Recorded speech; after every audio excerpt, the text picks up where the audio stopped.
Thanks for tuning in to the Loser Kid Pinball Podcast. We are on episode 163. I am Josh Roop. With me, my co-captain, as always, Scott Larson. And Scott, it was pretty amazing weekend. There was a ton of games announced. There is a bunch that our favorite distributor has on hold. If you want any of these games, how do you get them? Well, contact Zach and Nicole Mini at Flippin' Out Pinball. I actually ordered 2 games from them, and I also ordered 3 upgrade kits. So I got 2 Medieval Madnesses, the Merlin edition, and I also got 3 Cactus Canyon upgrade kits. So they are always there for you. Just go ahead and reach out. Medieval Madness may not be available anymore, but reach out and see what they can do. But there are plenty of games out there that we can talk about. So let's just ask them at Flippin' Out Pinball. Definitely. And if you're looking for a portal, take $1,000 off on Loser Kid. The way this works, emails here at loserkidpinballpodcast.com. The only question we're going to ask you is this for a brand new P3 for any kind of module. It doesn't matter if it's Canon and Good up to Portal. If you say yes, we'll send you on through to Sarah, and she will get you squared away with that new Portal game.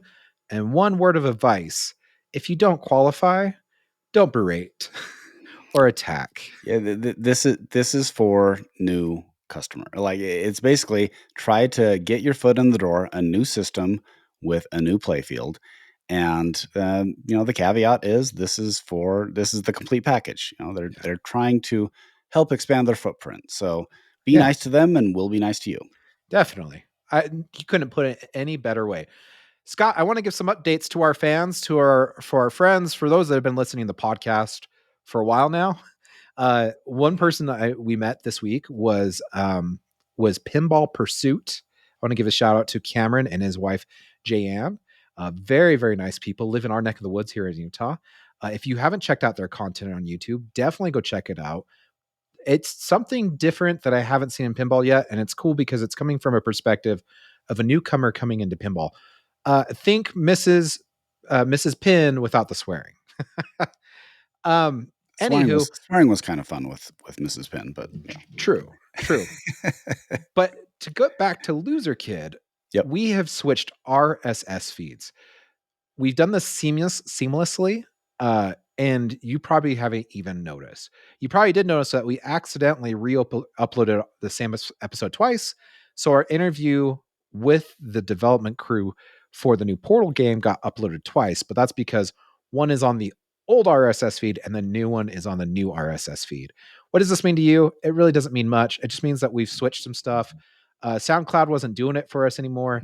Zencaster actually does give us RSS feed capabilities. Scott and I were both like, why are we paying for double? Let's limit it down to one. Zencaster does great for us. Ta-da. Simple as that, right? Shazam. So, and YouTube doesn't change. So, ta-da. Ta-da. That's that. I think that does it for our update on Loser Kid. Well, and if you want swag, silverballswag.com/loserkid. Yep. People are loving the Attack from Mars jersey and t-shirt. Well, not Attack from Mars, Loser Kid Attacks. Sorry. The Loser Kid Attacks. That's right. It's the font is surprisingly similar, but we as always, we thank Michael Bernard for helping us out on that. And you stole the words out of my mouth. I was about to say that. Michael's a great guy, by the way. If you don't follow him, his stuff is hilarious. He recently he's like, I got an extra sack at the fast food joint. I can't remember what it was. So he drew like a Garbage Pail Kid on it. He's really huge into Garbage Pail Kids. So if you're either into golf stuff, he has all sorts of cool stuff, and also into Garbage Pail Kid. So seriously, like if you want that 80s revival, that man is doing it with his artwork. Yeah. And it's amazing. Those Garbage Pail Kids are amazing. Yep. So definitely check out, what is it? Michael Bernard Art Community, I want to say, on Facebook. Yeah. You know, that actually does remind me that we did have one correction that we did not get to because we were doing interviews. We talked, and so we are a pinball podcast, but we also do try to maintain, journalistic integrity. So if we say something wrong, then we try to correct it. Correct. We did get asked to correct. Christopher Franchi has actually not said anything about the license. with Back to the Future. And so what we did is we inferred some things based on some information. So we want to keep we don't want to get anybody in trouble, especially when their job is contingent on being good with licenses. So just to clarify, we don't have any more information on the Back to the Future license. We just highly suspect that it's Dutch, and we shall see what will happen then. Sure. Okay. Whatever Scott says. Well, I'm just saying that we do speculate a lot, and we did not want to attribute any erroneous speculation to someone who's employed with, licensing and creating things. So that this is for fun. We definitely don't want to affect anybody's ability to work within their business. I agree. Yes, 100%. Actually, speaking of speculation, I've been thinking about this, right, Scott? Go ahead. So we did start up the Patreon, right? Like this was an opportunity for people that wanted to support us. Also, it's an opportunity for us to give back. We've talked about this once on the podcast before.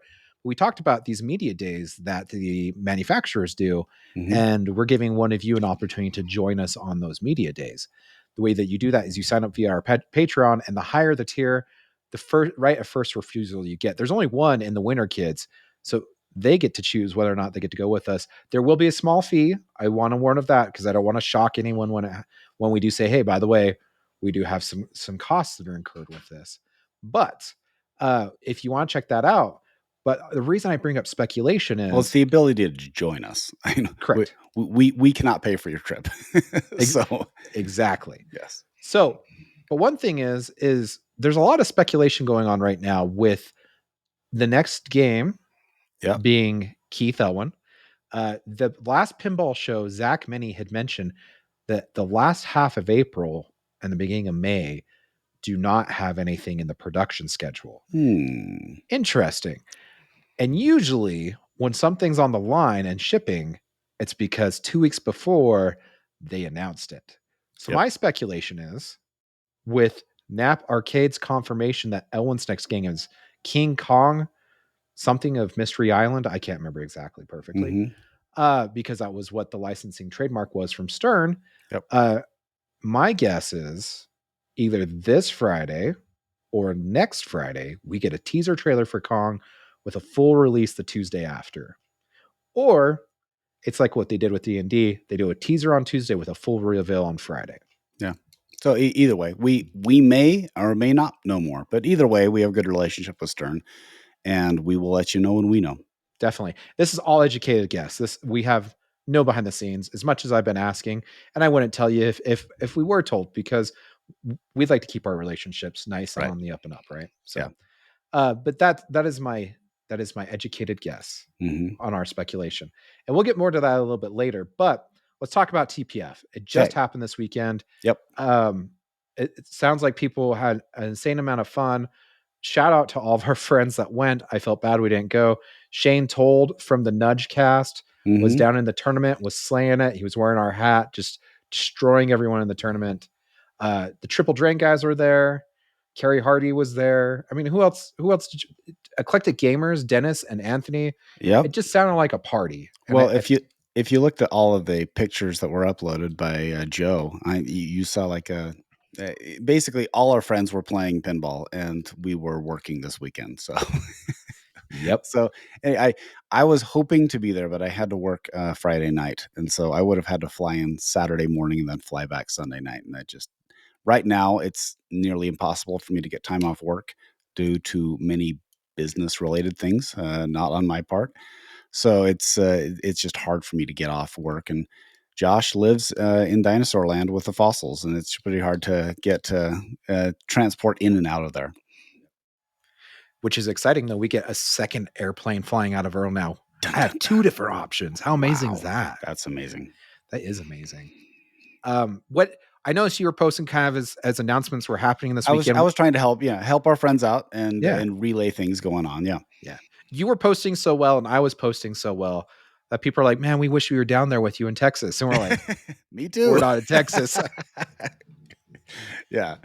I really am trying to get to Expo. My plan is to Expo because even my daughter said, wait, Texas, weren't we supposed to go as a family? Like, yeah, we couldn't make that happen this year, but there's Expo, which would be fun because we'd take you to a pinball, the pinball manufacturing. So, Yep. and I actually have the time off this year. So Yes. I'm okay. My fall break, I have the time off. I'm hoping it overlaps with Texas Pinball Festival. So I need to double check those. I'll shoot you the schedule. Yeah. Um, okay, let's talk about, I would say, the biggest news slash blunder from Texas Pinball Festival. Whew, this was a biggie. Yeah. Speaking of your hat, nice hat, Yeah. by the way. Yeah. I'm wearing my JJP hat that Eric Minier gave me. Yes. Thanks, Eric. And I actually, it was either Eric or Ken. Both like I know that I was talking to both of them. I can't remember exactly who did it, but either way, thanks, Eric. Thanks, Ken, being a friend of the show. Let's say they were both holding it together and handed it to They you. they could have been absolutely. Yeah. But either way, every time we see Eric and Ken, they're always really good to us. Yes, 100%. Okay. Jack Guarneri was on a panel with Mark Seiden. They were talking about Avatar, and someone had asked, when is your next game coming out? And this is when Jack took over the mic and said, Harry Potter's coming next. You're going to want to save your money. If you thought Wizard of Oz was amazing, wait till you see this. And then apparently he sang happy birthday to someone. Oh, wow. Okay. Interesting. What I want to, what's your thoughts on this, Scott? Yeah. Okay. In tennis, there is a term called unforced errors. So this is something that you commit when you have full control of the ball, and you really should just hit the ball back over the net. This seemed like Jack teed up and then nailed the ball right into the net. Just a couple of thoughts, and legit, we did reach out to a few people to say what was Jack thinking? Like, was this planned? Was this like what's going on? We didn't hear back, and that's fine. But I am guessing that this was Jack being Jack. Jack's always been kind of a salesman and being able to drum up interest. And I'm sure he is extremely excited about Harry Potter because this is something that everybody's been asking for, well, for about 15 years. Okay. Well, he even said in the video it took him like 10 years to acquire the license, and they spent Well, he's millions been upon working millions on of it dollars. forever, and then there's a pretty, let's just say a very good rumor with some good sources behind it that Stern kind of dropped the ball on this, and we talked about this, that there You was mean like Joe Kamikaze saying that we Joe lost the Chemical license to on Mother's JJP? Day, just saying, hey, by the way, JJP has Harry Potter. There it is. Ooh, again, an unforced error. I don't know why that happened either, but okay. So why? Well, one, why would he say it? I would say he said it because he is super interested. He's super excited about it, and justifiable excitement because this is going to sell a ton of games. The problem, though, is you still are trying to sell your existing games that are available today. You are also at a seminar promoting your current game, which is Avatar. And all that focus really should have been on Avatar. So I feel 100%. bad for Mark that Mark's there. This is his debut game, and it's a solid game, by the way. If you haven't played Avatar, it's a solid game. The theme integration is fantastic. The art is great. The light show, Jersey Jack is second to none on light shows. So they're going to make sure that it pops, and it pops appropriately. So it takes over the environment of Pandora. So there's so many things you could be promoting about Pandora and Avatar and your collector's edition topper with the Pepper's Ghost look. And he totally chopped the knees out of it. Yeah. And so I don't understand from a marketing standpoint why you would do that. Also, you're really undermining the sales of people who would consider buying Avatar because this is an expensive product. Jersey Jack products are all expensive, and you have to justify spending $12 to $15,000 on the product. And if you are telegraphing, well, you really want to hold on to the next product. And I know what he means is don't buy other people's games, but the unintended consequences, you're also telegraphing, maybe you shouldn't buy our games. Yeah. That may not be what he meant, but I guarantee that's what people think. No, I totally agree. I think that what okay, from my perspective, I know you're saying excitement and whatnot. When I first heard Jack say, "Don't spend a dime till Yeah. you see Harry Potter," I felt like it was a move of desperation, at least from my perspective. I'm not saying this is Okay. how to Go ahead. when you see Portals out there, when you see Evil Dead's out there, you hear Elwyn's next with King Kong, and you know he's a threat as is. Hmm. And you've got Barrels of Fun who have proven themselves and their game. If it is the rumored Dune is on the horizon. Sure. So I see it as a play of don't buy anyone else's stuff. Wait till you see Harry Potter. Yeah. However, add to that though, they are trying to clear their inventory out. Yeah. They have been dropping prices. They've Yeah. been dropping prices on some of their games. Yeah, if you see And the ads right now and all the Facebook posts, yeah, it's like Toy Story 4 with Topper for like 10 grand. It's GNR for 9. right. And so this is now, by the way, this is a common practice in business. Yeah. Like for you to what you really want from a business standpoint, and we've talked about this we've talked about the challenge of being a startup, because the challenge of being a startup is you basically have to have like 5 years of money and seed money for you to start becoming profitable. Yeah. So you really have to have some money up front just to break even, and then you start taking off. And look at Amazon, by the way. If you really want to know how startups work, look at Amazon.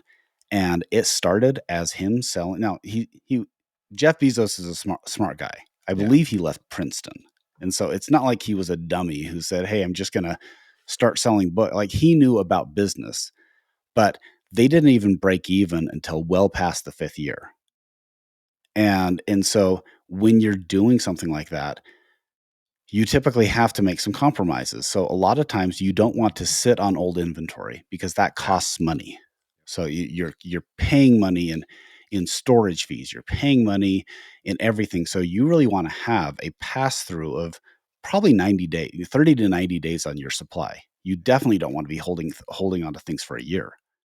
So they're trying to clear out their old inventory. And by saying, hey, we're discounting our games. Also, by the way, we have this epic title that's coming out, and you are going to you're going to influence people who are on the fence of buying a super expensive game, and they're going to hold on. So it's not the entire market, because we know that the pinball market goes from people who just play at arcades to people who will buy every limited edition, and Yeah. and everywhere in between. Yeah. You have people who buy used stuff. You have people who buy new pro level markets. Then you also have the premium level markets, the new and the used. So you see where I'm going with this. Yeah. But when you say, hey, we're clearing out our inventory, but I don't even know if you want to buy it because we have a great game coming out. Yeah.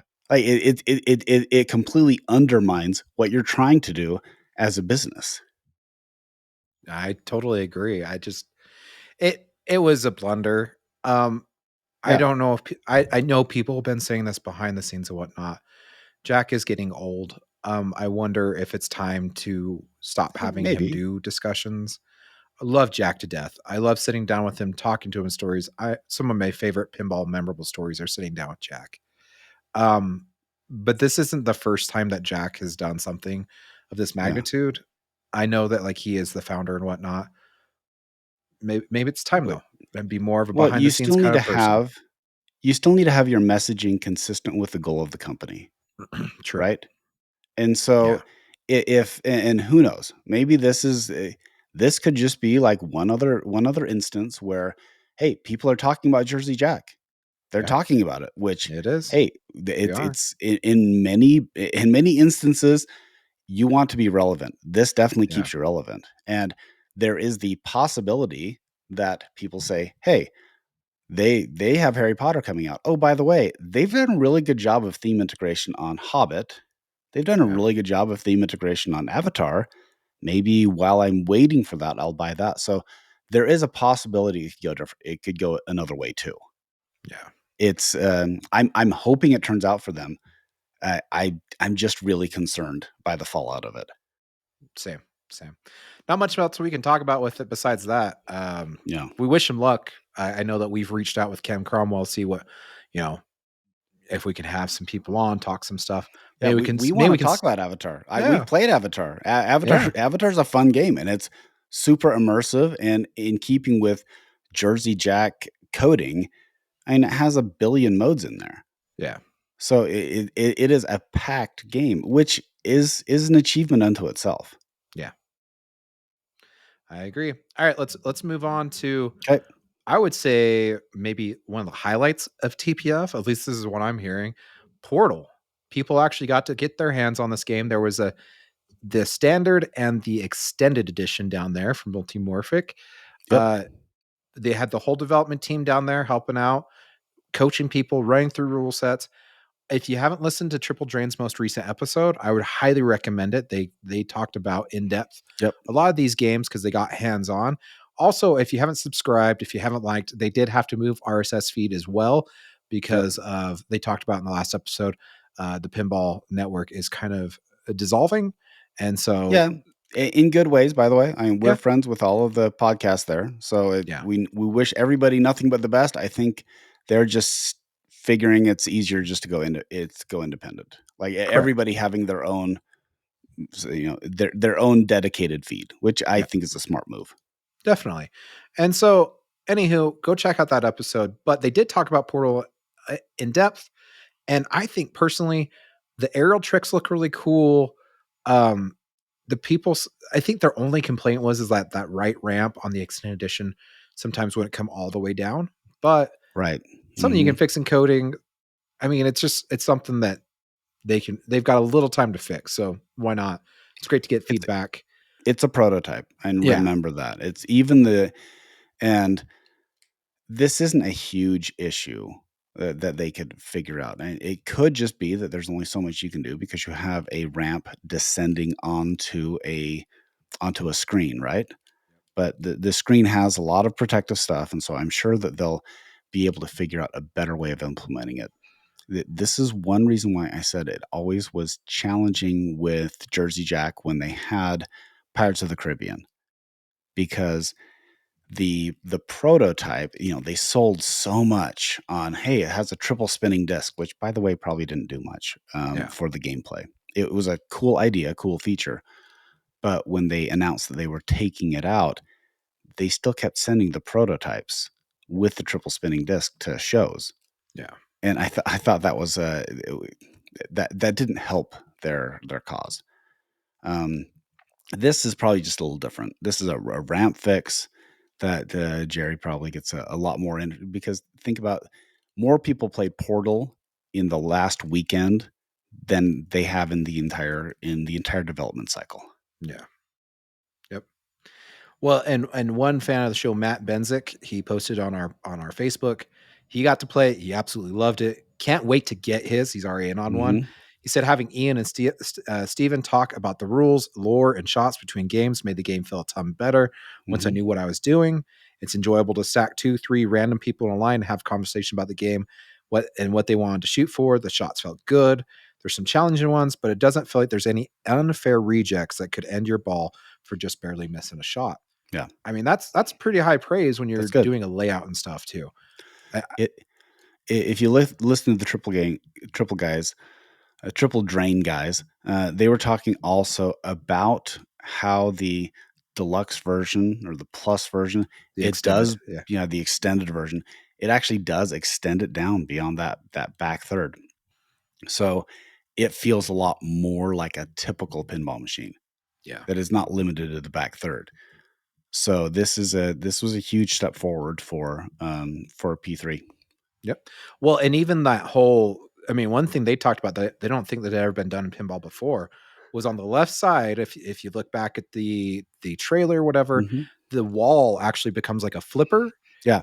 And there's this trick where there's a light bridge. So in the game, you can create these bridges of light that you can walk across. So you create a light bridge all the way across the playfield. And when you flip the ball, it looks like it hovers across the whole playfield to the other Mhm. side because of some of the tricks they were able to do with that. And so there's some really amazing magical moments in this game. And I think P3 has done good in the past. Like they've been good. And I think people have been sitting on the fence like, I want to support Jerry and Sarah Yep. because, we all like the mom and pop businesses. We want see those people succeed and move it into a bigger industrial part of the industry. And I think this game, well, Yeah, I know this this game game, has pushed, it's and getting people off the couch. We've seen quite the amount of people that have hit up for the referral program, and man, I am so happy we've been able to help so many people yeah, get. Yeah, I'm excited to get more time on it, and yeah, I'm pretty close to probably getting one at my house too. So this would be something that we would love to have more access to, yeah, and it gives us more experience with it. And this also is a bridge to many options in pinball that that isn't serviced by Stern as well, because yeah, Stern, as we know, is the juggernaut in the industry. However, they tend to focus on tournament friendly pinball machines, yeah, right? yep, And now we're going to talk about the next game, which probably fills a little bit of that niche to say, hey, pinball doesn't always have to be about about who can go to Papa, or who can do this kind of stuff. There yeah, are entertainment aspects of pinball that P3 does better than anybody, because it does incorporate some new technology, especially the giant screen that's helping out. yeah, So it's nice to see different aspects of pinball that can be incorporated into the fandom. yeah. It's awesome, and I don't know. I'm excited. I will. One concern that has been brought up multiple times while doing all this is people has been concerned about the quality of the build and the viability of it lasting. Um, I'll be honest at the moment. I accidentally blew one of the circuit boards on the Oops. playfield on Princess Bride playfield. Um, I sent in a message on a Sunday just because I didn't want to forget, and I figured they wouldn't answer till Monday, so I didn't care. It didn't need to be right then, right? It wasn't an emergency. Sure. Uh, You were like, hey, FYI, I did something stupid. yeah, I did something stupid. And 20 minutes later, Nick Baldridge reached out. He didn't say you did something stupid, but he's like, well, I'm glad you realized what you did. He actually called me. We went through it, which I felt really weird bugging someone on a Sunday about, Sure. just because I don't like to bug people on their weekends. Um, but yeah, we had the fix. We had it diagnosed in about 5 minutes. Yeah. Um, it was a piece of cake. He had it ordered on Monday because that's when stuff starts shipping out. I had the part a week later. I installed it, got it up and running, and he said, "Okay, I need you to do this, this, and this." Like it was move some dip switches and do some other stuff. It was probably by far one of the easiest repairs I've done on a pinball machine. Hmm. It was 4 screws, unplug the old circuit board, put the new circuit board in, and it was pretty dang easy. Uh, yeah, I get like there's some wear and tear parts on here that might be a little hard to get to. But overall, The I service is great. Yeah. service is great. This is the one thing people complain about when it comes to a pinball company. They're like, if it breaks, I want someone to be there to help me fix it, right? Right. And even me, I wasn't expecting help on a Sunday, but somehow I got it. Yeah. The one thing is when you buy a P3, you make an account through Multimorphic. Use that account. That account Hmm. is it gives you access to all the tech documents, gives you access to their contact people. It's amazing the amount of support the system has, and I I don't know. Like I said, this has been pretty cool experiment. I see the P3 off in the corner. This has been I've been very happy that Jerry and Sarah and all those down there have agreed to help us better understand the system, and it's been quite the experience so far. I'm pleasantly surprised. Granted, I am a media content person. I'm a content creator. They want to keep me Hey, happy. I would bet though, if you've met Nick, he's genuinely one of the nicest people on the Oh yeah, planet. And I Nick is. guarantee Yeah, that if you were an average person who just bought a P3, you would have got the same service. Well, seriously, let's go through rank. Like, we Yeah. probably shouldn't rank them, but I'm like, who's if you're gonna go the nicest guy down at multimorphic? I mean, Michael Ocean's been a gem every time I've talked to him. Yeah, they're nice people. Like Yeah, like it's Steven good. Yeah. Silver, Ian Harrow has been awesome to talk Hmm. to. You've got Nick Baldridge, which is insanely talented on Hmm. tech work, and he even built one of the P3 modules for Yeah. Drained. I mean, it's just like Jerry's been awesome. Sarah has been fantastic. I mean, I don't Okay. know, man. Other companies are good too, by the way. This is just saying that our experience with this company has been great. Yes. So So let's move wait. on. So what you're Oh, what? saying is it was a piece of cake. So are you promising me in Portal there will be cake? There will be cake. Okay, I gotta admit, I went back through. It's been years since I played Portal. Yeah. I got it for $20 on Switch, one and Yeah. two. Right. Yeah. I went back through and beat them both Okay. at the end. Okay, I will say, by the way, I'm only partially through, so I know there's a joke about the cake, but yeah, There's a, I and I won't spoil the joke about cake, but if you beat the game, yeah, the very end, like, you know how you go back to the start screen, you get a yeah. cake on your desk. Oh, there you go. Yeah, see, there So is nice, cake. so The cake is nice, not a lie. so nice. Yeah. Okay. It's awesome, man. I love those games. We breezed through them in I like a actually bought weekend. I bought them too for $20. I don't have a lot of time.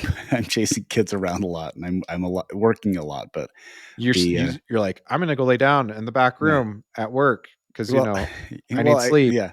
I've actually I've already been going through Knights of the Old Republic again. This is not Eclectic Gamers, but it's a Nice. game that I play like every couple of years. It's a fun story. If you're looking for something on your Switch or on your iPad, it's a good one, especially Yep. if you're a Star Wars fan.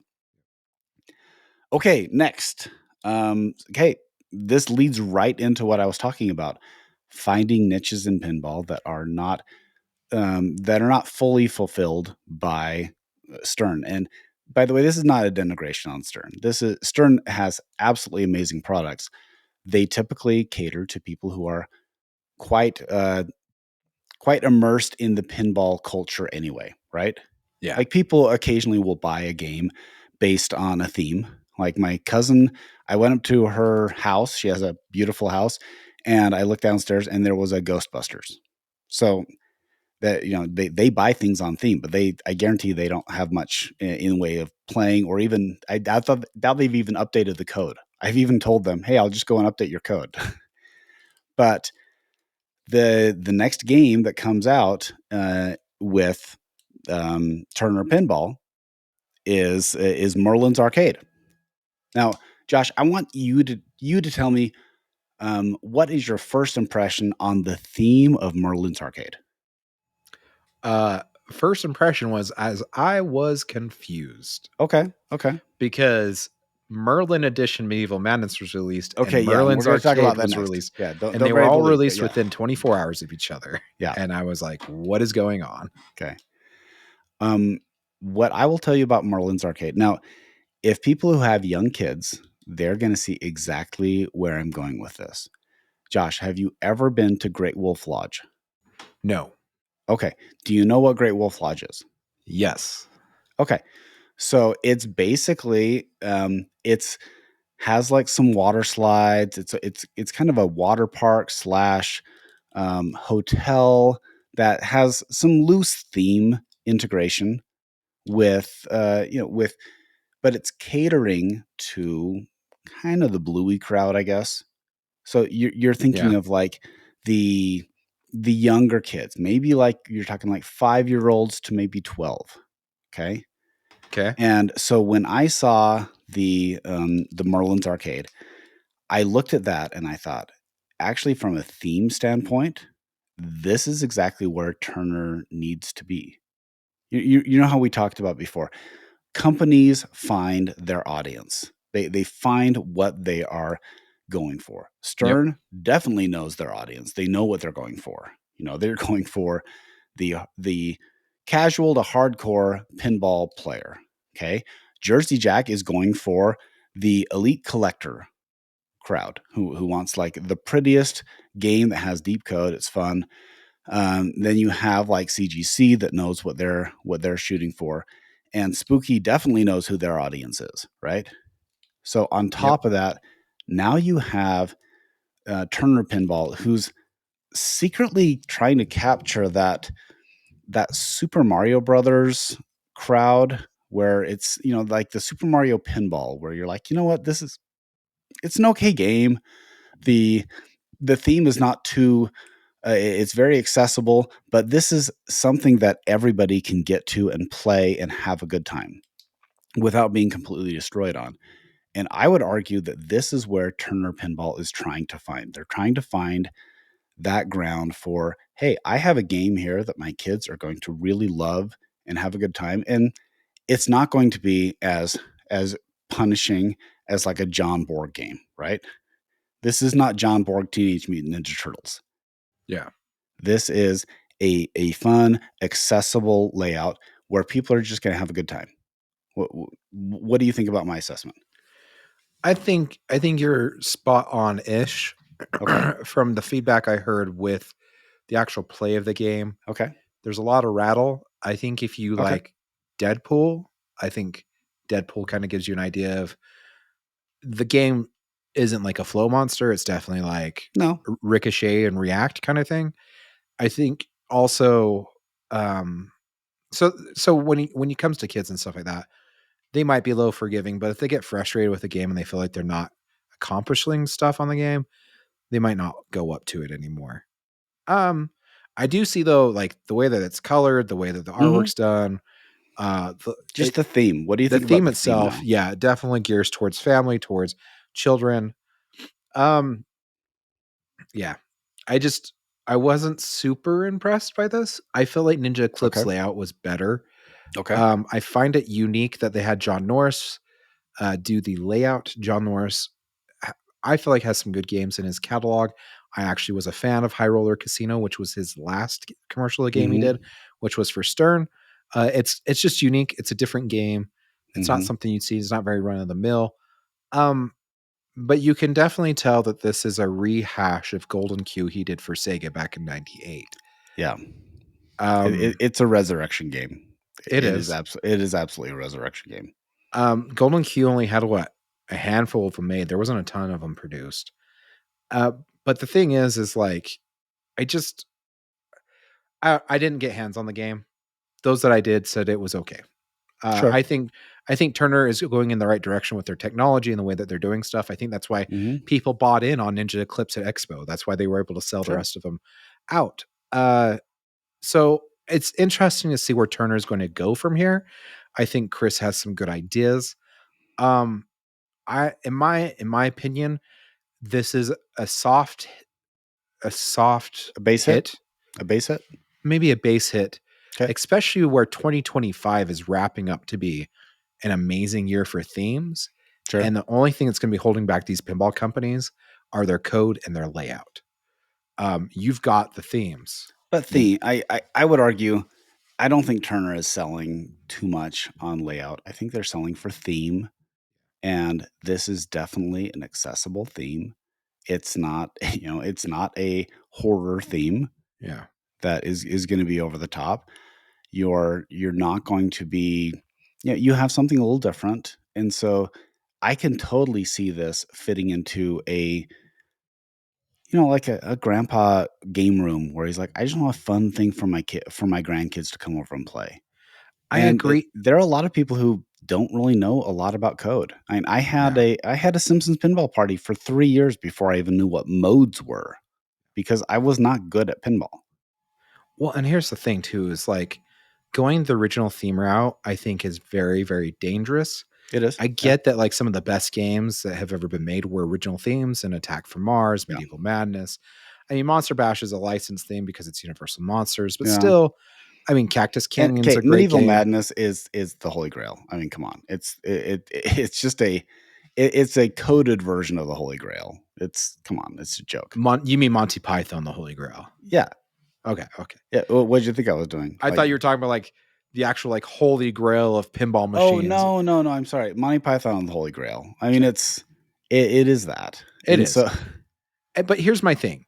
yeah. People tend to forget these games were released in the 90s and they had years Different upon time. years. It's a different time. And they people kind of came in and learned about these games, Yeah. and they grew a fan base over years, right? Right. And the problem is if you're starting off in 2025 with an original theme, you're going up against Portal, you're going up now against Harry Potter, which is officially Mhm. confirmed.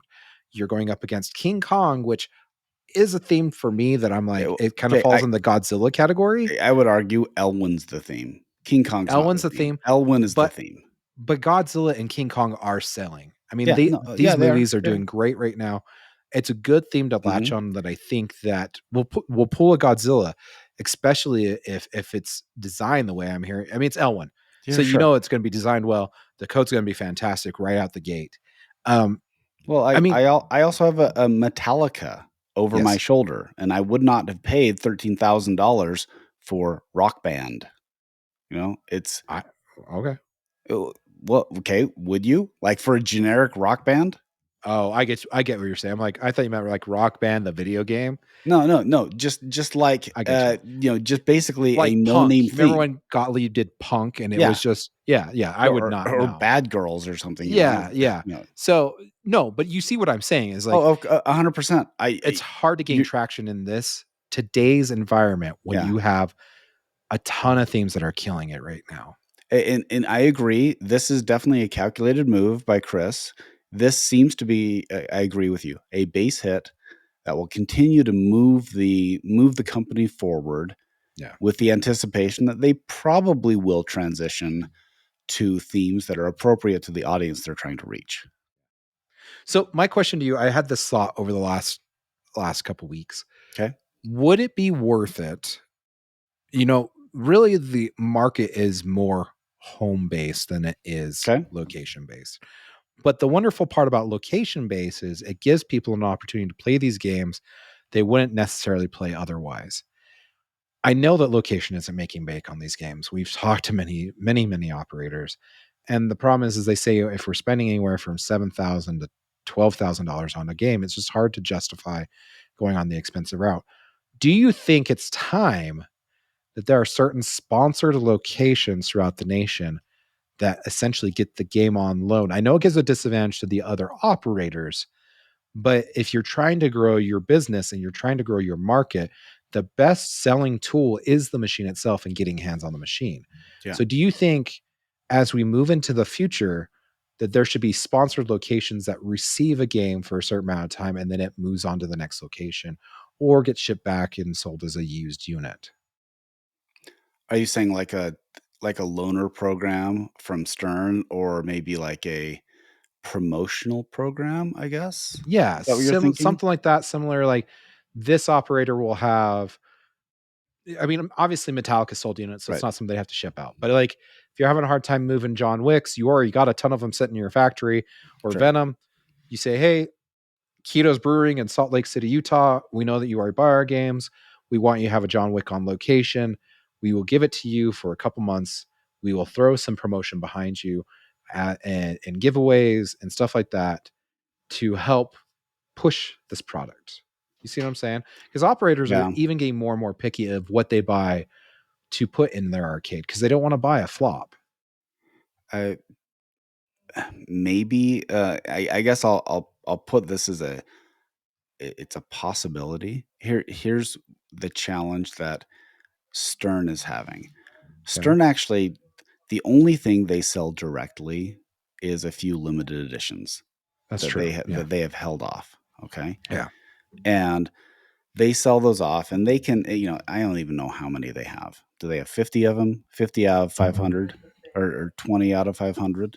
Who knows? Yeah. So if you have that, then okay, fine. If you're the main seller of things, so if Stern were also their main distributor, then it would make sense to be able to set up those relationships, to be able to do some creative licensing. It's hard in a dealer centric model, and there are a few huge advantages to the dealer model. Is that the dealer model? It's kind of a small mom and pop option where, for the most part, you're dealing with a small business, and so if you have a problem with the flipper, or so in Flippin' Out's case, if you have a problem with something, you contact Greg Bone and say, "Hey, this happened to me when Rush came out." I was like, "I don't think that like the optical sensor on the scoop is not working." And so Greg said, "Okay, let's look at this." And he took out the sensor from his own machine and sent it to me. I don't know if you're going to get that sort of customer service, and really if Stern is interested in that level of customer service that will require to maintain things in the wild. Yeah. Because pinball, this is the one why you don't see a lot of pinball machines in the wild, is because they are labor intensive. So you're not going to get the return on investment on a complicated game on modern pinball machines. You may have been able to get it on, the old like solid states and the old like easy to maintain ones, but these machines have outgrown their usefulness on most locations. Yeah. So you have to have a location that is typically associated with a bar because you're going to make your money off food and beverages. Yeah. I just, like I said, the best way to sell a product is to get hands on the Yeah. product, right? And it's just, we're just spitballing here because let's be honest, pinball is on the economic scale of pinball. Yeah. Pinball is declining in price. Really, your used market is becoming your biggest competitor when you're trying to sell new product. Yep. And it depends on how your product is performing. Where people are saying, "No, I need like your biggest selling tool is FOMO." Hmm. Especially when it comes to your LEs or Yep. your CEs, whatever it may be. And And that's so dropping off. It's dropping off right it's now. dropping off. It's dropping Hmm. off hard. Um, and some of these companies aren't making all their LEs or their Hmm. CEs or whatever it may be. So we're going to start seeing some creative ideas for promotion, for marketing, and stuff like that. Just wanted to throw that out there. I'm like, I know it's probably not viable. It's not probably not an option, whatnot. I know that like the Stern launch, the launch parties kind of do this. Yep. But where operators are feeling more and more squeezed when it comes to coin drop and stuff like that, trying to find unique ways to get the product into people's hands without them having to drop the coin to do so. But like you said though, Stern is really more of a manufacturer to dealer slash distributor. Right. So long as they sell It's their a business product to to them, business, not a business to consumer typically. Yeah. correct. And so long as they sell to their distributor, honestly, it doesn't really matter what happens on the back end. Um, so who Well, knows? here's another problem, and we've talked about this before. They Their current model actually doesn't allow for discounting. Yeah. So the pro models are the same across all designers, across all themes. Yeah. And I know they do weight it a little bit because they try to give everybody the same bill of material. Yeah. And so theoretically, the same thing that goes into one machine should cost the same amount that goes into another machine. Yeah. So you're banking on, okay, if we spend roughly the same amount per machine, you're going to get a similar product output and product sales. Now, we know that that's not the case because we know that if you look at sales over the last 4 years, they've been completely dominated by Keith Elwin designs. Yeah. So we know that that's not exactly the case, but what they would probably have to adjust some of their business things. And even Jersey Jack is starting to toy with this, with discounting some of the older stuff. Now, Stern did a little bit of this with discounting like the discontinued stuff. So um, they discounted Turtles, they discounted Zeppelin, they discounted Rush. Yeah. And so there were ways that they were able to do this, but they would really have to adjust things in order for Yeah. them to actually do it. Is it something to consider? Absolutely. Any way they can try to motivate more locations to have pinball machines would be huge because people will be exposed to it. Um, Whether or not that will be worth their investment of effort and time, I don't know. But I would love to figure out more and more ways of getting pinball back into the wild instead of just relying on barcades showing up. Yeah. I agree. All right, let's move. We still got a Okay, couple more items we here do. on the list. Speaking of Merlin Edition versus Merlin Arcade, Yeah. Medieval Madness Remake Merlin Edition was announced. Yeah. Um, I'm gonna laugh at this, and I'll okay. because the hilarious thing is, so I have right over my right shoulder, if you're watching, um, I have the Medieval Madness Standard Edition that has the stainless steel everything, and then I upgraded the lighting because they had a it didn't have the upgraded lights before the RGP. It was just standard. So I upgraded to do it myself because they had the Royal Edition, right? So Yep. the Royal Edition had the black paint and the fancy lights, and so I was able to buy the lights and retrofit. By the way, it's a huge pain in the rear. It was like 6 hours to do that. I got the speaker panel, and I actually had to change a few things on the speaker panel because the speaker panel that they sold um, actually didn't have the RGP changing on it. Did I ever tell you this, Josh? No, you didn't. So if you look at Medieval Madness, it changes to the different colors depending on the mode. And when I looked at the panel, I said, "This is weird." And if you looked at the connector they put on it was only 2 wires. But if you look at the Royal, it's 4. And so I had to swap out some wires and solder them so it would actually do the RGP. So I did that, and I also got the topper. And so it's close enough. It's still a great thing. But my friends who had the Royal Edition, it was black, and I played it and I thought it was fine, but I was like, mine's good enough. But when they came out with this Merlin Edition, I'm not kidding you, Josh. This is exactly the same effects that my friend Gary put on his machine, on his LE machine. He powder coated it with this shimmery blue stuff, and he has mirror blades on it. And so it is exactly what he did on his. So it's this is a perfect combination of the way Medieval Madness should be done, and with the topper combination at $12,000, which is still below an LE. Uh, I think it's great. Yeah. I think it's a great presentation. I dominated that. Go ahead and say what you think. Obviously, it's funny because like the price came out, and I don't think anyone even had long enough to complain about the price before they were sold out. So obviously, the price was great on these. The product looks good. I'm going to talk about the ridiculousness of Okay. this reveal. Okay, Oh, there, geez. Okay. Yeah. it makes me chuckle. So those that don't know, Planetary Pinball owns the license for the Bally William games, and then they, you know, sell these licenses so people can create these games. Well, CGC has the license. They're the ones that produce the game. They It are is kind of licensing the intellectual property to make Medieval Madness. correct. So was it Tuesday or Wednesday? Um, Yeah. it starts coming down the pipeline that Medieval Madness is getting ready to be revealed Yeah. and start selling. Did they even have one at Texas? I don't even know if they had one at Texas.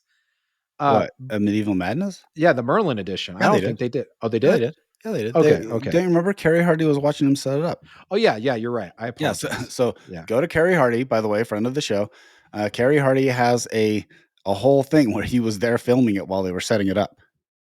But the point being is Planetary Pinball announces for CGC, by the way, we're remaking Merlin They're edition. also a dealer. They're also a Yep. dealer. They're Yeah. also a dealer. It's kind of a weird situation, but they also deal for Yep. CGC. Yeah. Medieval Madness is on the way. If you Yeah. want yours, get a hold of us right now. And all of a sudden it like opened the floodgates because the rest of the distributors knew, but they were holding off till an official announcement. They So when couldn't Planetary, announce. You can't announce until an official announcement. Yeah. yeah, but what do you do when the license holder says, "Hey, Yeah. here They jump. comes the new Medieval Madness remake," and it's kind of like this whole like, "What the heck just happened?" kind Yeah. of situation, and that was probably the biggest news. I didn't even realize till like a full 24 hours after the fact, the Cactus Canyon Complete Yeah. had just released as well, Yeah. Yeah. and it's like, guys, like, why did Ooh. you do that to yourself? You cannibalized Cactus Canyon sales Yeah. in favor of Medieval Madness. And now, okay. CGC, Okay, let's be honest, would you you rather know it. sell? Would you rather sell? Was it 1,000? Was that the Merlin? Yeah, Uh, the Merlin was did Okay, they even I don't know how many they sold on that thing. well, okay, they sold through, which we learned is different than selling out, right? Yeah, they Selling sold through, which through means they means sold to selling. distributors, and the distributors all sold out of theirs Yeah, they sold them through to the end user. within like 12 hours. It Yeah, wasn't even I that's being generous in my yeah, opinion. But here's the thing is like yeah. um CGC, you take forever. I don't think I'm saying anything that's shocking. I don't think it's anything They offensive. they they know it. They know it. We know it. When we joked, it's funny because like I joked on you had shared some stuff, and Yeah, Lucas Prepke, fan of the show, Mr. Macho himself, he messages, he's like, oh, 12K, I don't think I can afford that. I think I'm gonna have to pass. And I put, Lucas, why? Put your deposit down for $1,000 now. You can yeah, save up half this year and have the other saved up for next year when they finally actually start shipping these games. Like it's the reality of the situation. Like yeah. when I got my Monster Bash, I was lucky because I got mine within 3 months of release, and I didn't realize I had mine for almost a year.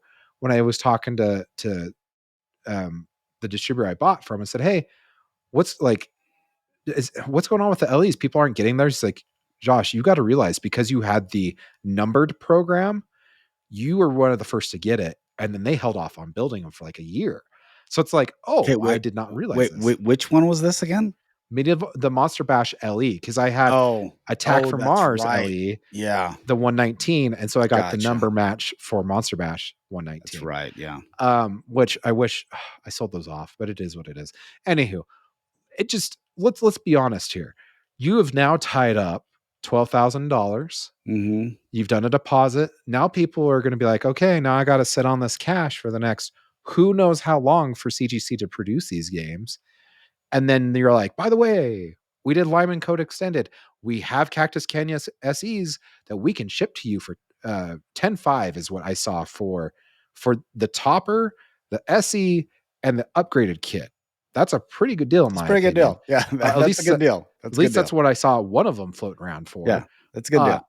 I'm like, dang, but no one's gonna buy this now because okay, they'll buy the kits. Uh, If you have a Cactus Canyon, really 1250 is not bad. Like you said, it's like a no. topper. It's not you're not overextending yourself. And this is that's interactive. It's new stuff that goes into your game. Mhm. It's 10 new modes. There is a lot It's a of lot of stuff. meat. Yeah. Yeah, there's a And lot to this and edition. Cactus was always the almost done game. Yeah. But Almost done. what you did is the most expensive product in your inventory is now going to sit because everyone just bought a Medieval Madness remake. Yeah. So what do you Mm. do? Well, okay, I would argue I don't think they're cannibalizing much. That because um, the people who jumped on the Medieval Madness bandwagon, they weren't holding off to say, "Ooh, what's going to be announced because I have $10,000 to spend on Cactus Canyon." Like, they weren't spending the money. Okay, but yeah, okay. And so Let's say you're not cannibalizing that sale. The bottom line is they shoulda they did I just pulled up, by the way, it's the interesting thing is they don't have they don't have the King of Pain topper, by the way, okay. like as a side thing. So right now, they just have the color display upgrade. And and so you look at that and you're like, well, okay, so there's I'm still not seeing it. Is it just 1,000? I'm even on Planetary's website and I can't even see how many. I don't know. I bet Flippin' Out has it with no problem. Why don't you go check out our good Yeah. people, Zach and Nicole Many at flippinout.com. Yeah, well, I I'm bet just wondering if it said how many, like, how many they were making. But, yeah, I don't think you're not cannibalizing any of this stuff. It's fine. you People are you you're not. 100% are. Okay, let's No, you're rewind time. not. Let's No, you're rewind not. time. Okay, let's say they didn't announce they weren't going to do Medieval Madness, and Yeah. they made this all about the new Lyman Sheets code. You say, hey, we've got Cactus Canyon sitting in stock right now. If Okay. you go right now to your distributor and say, hey, I want a Cactus Canyon, I want the upgrade kit, you have instant sales right there, especially if the game's already made. I mean, Okay, this is okay, I can see your point on that, but I'm wondering how many people are actually people bought the original Cactus Canyon knowing that they were going to buy the upgrade. I don't know how many people are saying, "Hey, I didn't buy Cactus Canyon because I was waiting for the code." I think Maybe, this is another maybe, selling tool. I think, maybe, and I maybe. don't think people think like, I agree with you. I don't think they're like, oh, well, I'd really like a Cactus Canyon, but I'm going to set on it and really think about it till I see the extra code. No, it becomes a like a FOMO thing. It becomes this whole thing of like, oh crap, this is out now. This is something Yeah. that's unique. It's different. I know that Cactus Canyon's a good game. Really, it's not a bad price. Like, I'm not like, if you were in on Portal at Texas Pinball Festival, Mhm. Evil Dead already sold out. We'll get out to that in a second. What else was there to buy besides Merlin's Arcade? Unless you're really holding out for a Harry Potter like Jersey Jack told you to do. Yeah, Or Kong, like Kong is on the way. And like, obviously, if you're a fan of Elwin, I mean, you're like me and you're like, well, I'll just wait till everything else releases because as soon as Elwin releases, that's really where I'm deciding where I'm spending my money. sure. That's me. So So, okay, now I went over a very long-winded explanation about how I think this is the perfect edition. So, what do you think of their choices for Medieval Madness? I think it's beautiful. I love the blue. I think the upgrade all looks good. This is probably one of the best looking editions they've come out with. Mhm. I mean, I I wish I didn't have to pass up on it, but when they announced at the same time Keith Elwin's Kong's coming out and Harry Potter, my family's huge Harry Potter fans, so I've Yeah. got to decide what's going on there. Yeah, it becomes a coin toss at this point. Well, not even coin toss because it's like, I guess the decision was made for me though, because Merlin editions, we seriously Mhm. got, you and I both got the message. I will, Zach was very nice enough to say, I love you guys at Loser Kid. D I will give you an opportunity at one of these. Yeah. If you say no, it is gone.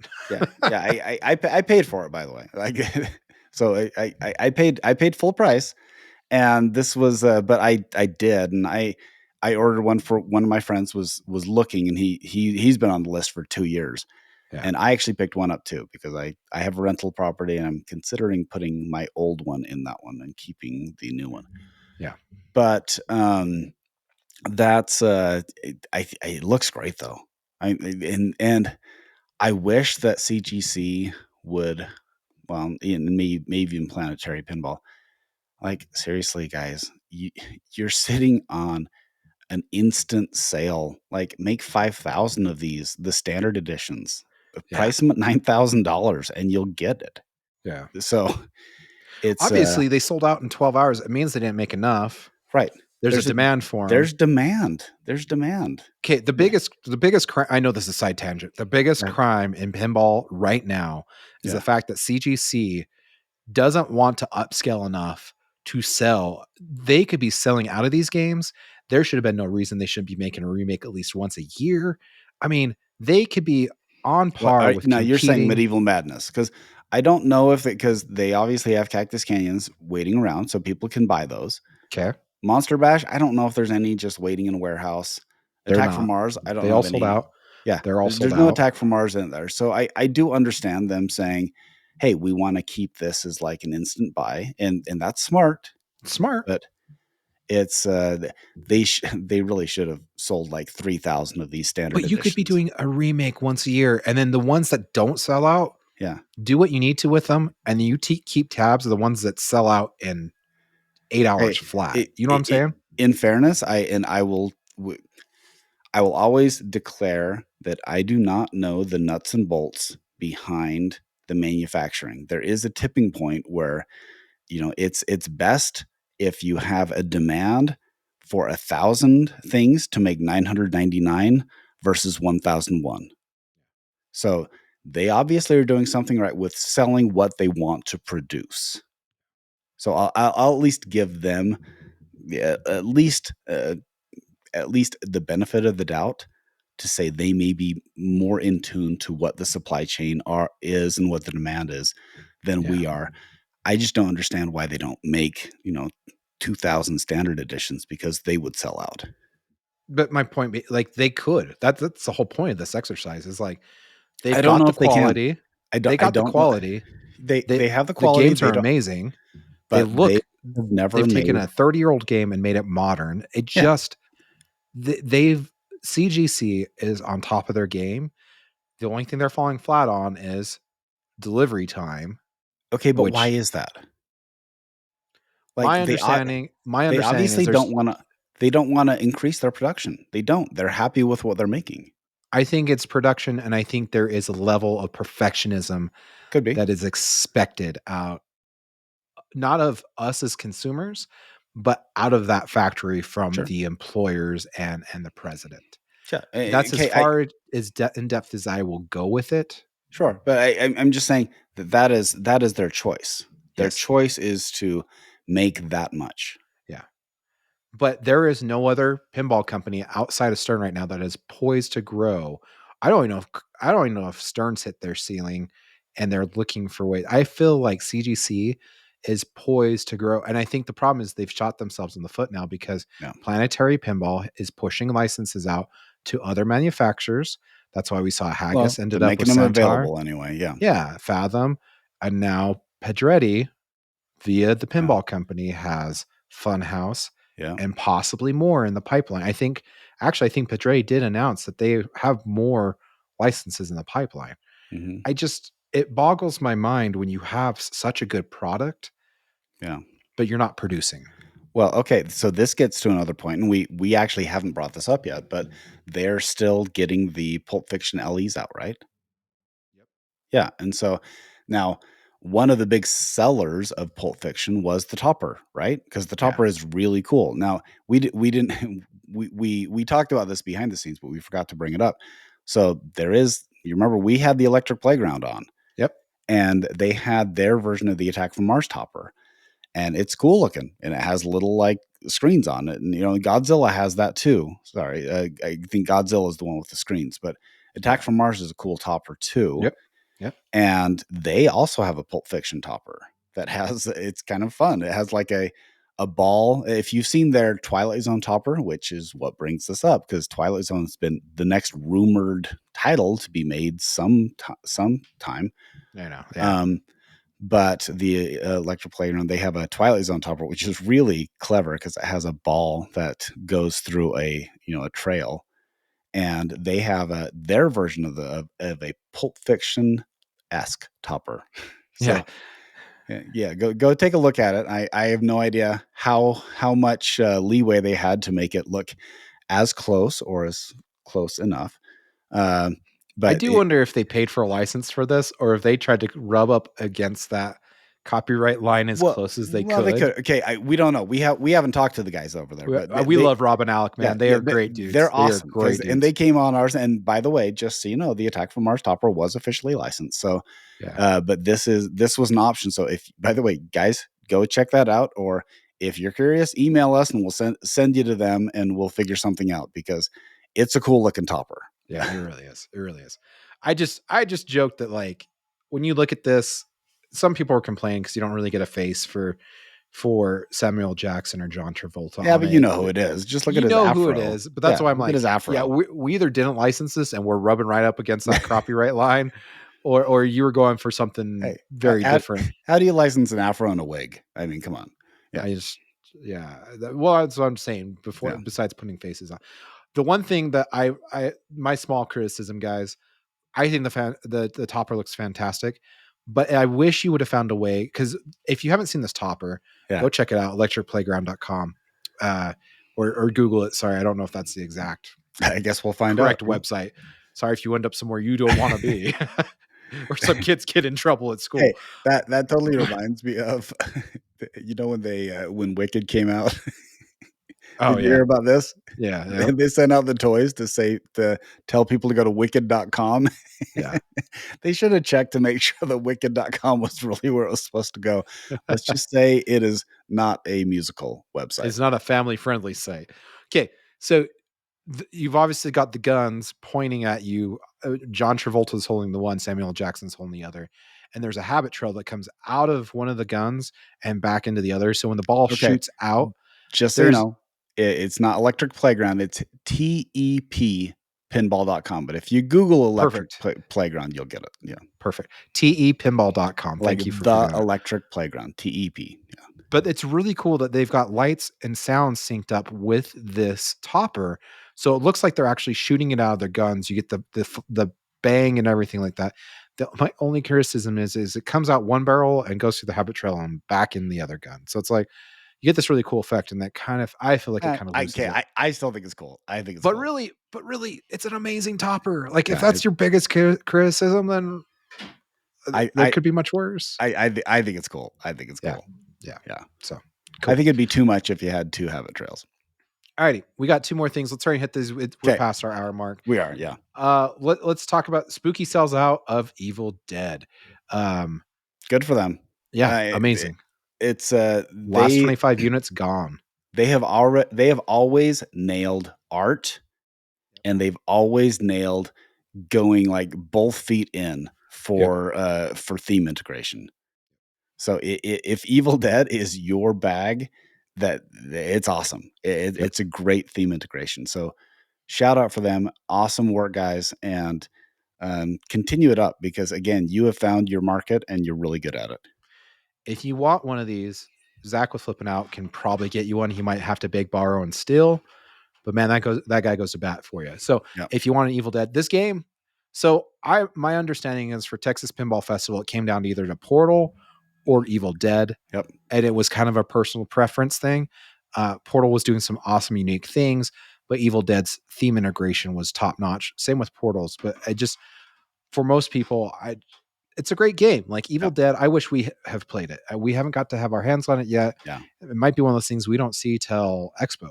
Maybe. Yeah. I don't have any time this summer to go to something, but yeah. I will say, and I've said this before, and I'll say it again and again. Yep. Spooky is doing an amazing job at doing their company. They have done something. They've carved out a slice of the pinball industry pie that I don't feel like they're ever in trouble. They are always selling, fairly well, and they've taken care of their customer. So, Yep. and I feel like their build quality is getting better and better. It's continually improving. Absolutely, continually improving. Do you remember the days when they talked about the hot glue cheese sticks? Because they would use hot glue to put stuff in, and they dangle down, and so you open up your playfield, and it looked like it looks a lot better. It looks so much better, Yep. and so it's great to see a company like that growing. All right, Yep.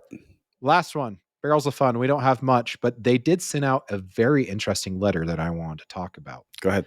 I'm going to summarize this pretty quick. It says pretty much if you have bought Labyrinth, whether it's new or used, if you own a Labyrinth, you own a Labyrinth, new or used, you will be, if you go to their website and you submit that you own a Labyrinth, they will put you in for a drawing for their next game given away for free to you. So they have one they're going to give away of rumored Dune. And if you win, you get a brand new pinball machine. And they only have like 13 left is what I was, because they'd like said it was like the 13th hour because their game's getting ready to release and they only got 13 Labyrinths left. That's amazing. That's amazing that they've been able to do this. And they're about 18 months out from when they last revealed, which was at Expo 2023. Yep. So, I just congrats to Barrels of Fun. I feel like they're doing it right. They're doing some unique things to help production and whatnot. Very, very cool. So, does Dune do anything for you, Scott? I still haven't seen it yet. I know there are people who are just like, Dune 2, it was like my generation's Empire Strikes Back. It was so good. It's I have a hard time finding time for a 2-hour movie. And when it starts blowing beyond the 2 hours, then it's hard for me to get it. Yeah. I'm looking forward to it. I will make a commitment that I will watch it, and next time I will return and report and tell you about how broad appeal it was. I know it's interesting though, because Dune, when it came out, there were people who were talking immediate Oscar. Yeah. And I don't know if the Oscars have changed in relevance. It seems like they're focusing on trying to be like an indie film festival award show as opposed to like a mass marketing award show that it used to be. But it didn't really get anything. So I do want to watch it and see. But if you look at the any idea how much Dune took in? I haven't a clue, but I know it did very, very well. I assume you're going to give us a I'm just Googling it right now. Well, while you're Googling that, Okay. I think that pretty much does it for us. Yep.